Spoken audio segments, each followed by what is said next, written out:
চট্টগ্রামের কাপাসগোলা এলাকায় 6 মাসের শিশু সন্তান সহ একজন মহিলা পড়ে গিয়ে নিখোঁজ হয়। উদ্ধার তৎপরতা চলছে, এখনও মহিলাটিকে উদ্ধার করা যায়নি। যে ড্রেনটি দেখছেন এই ড্রেনটিতে পড়ে যায় তার 6 মাসের শিশু সন্তান সহ।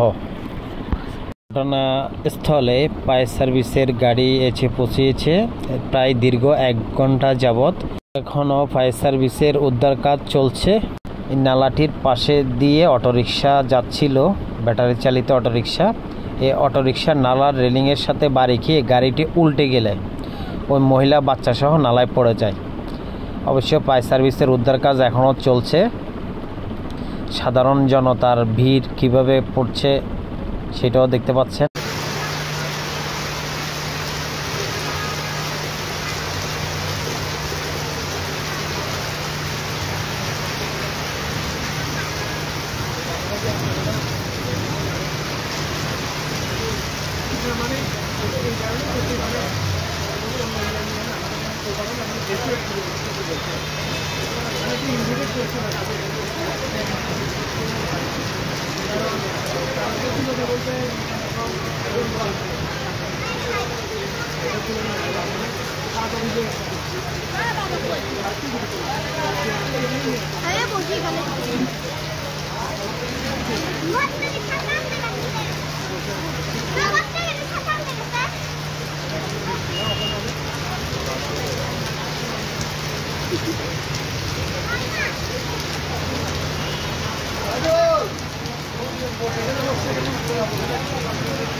ভিতরে দেখছেন ভিতরে ভিতরে